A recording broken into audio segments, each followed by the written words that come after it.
In this video, we will demonstrate how to properly install your new flexible vinyl plank or tile flooring using either a releasable or permanent glue-down method.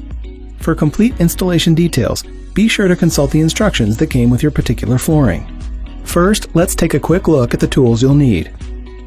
Flush cut saw, paint roller, level, moisture meter, finish nailer, install kit that includes hammer, spacers, pull bar, and a tapping block, floor putty and putty knife, chalk line, vacuum, floor adhesive and trowel, tape measure, pencil and straight edge.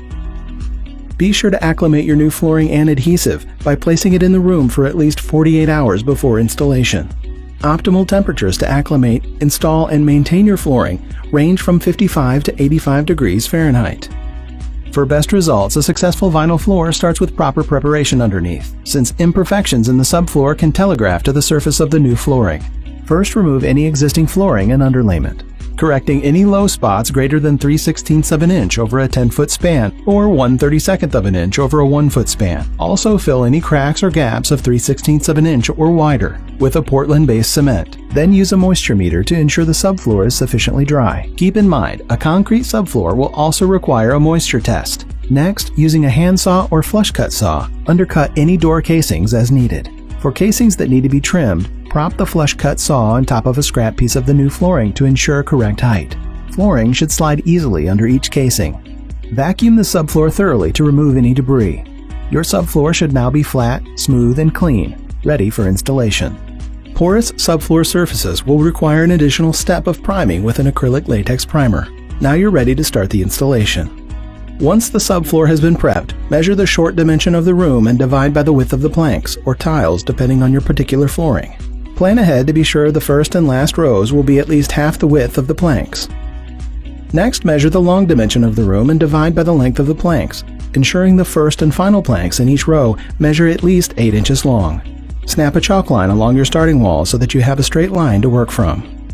For a releasable installation, fully saturate a 3/8 inch nap paint roller with the pressure-sensitive adhesive and apply an even, heavy coat to the subfloor. The adhesive should have an orange peel texture.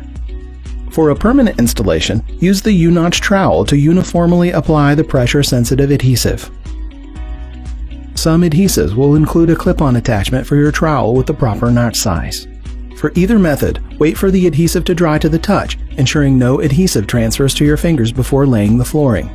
Some flexible LVT products have arrows on the bottom indicating which direction the planks should face.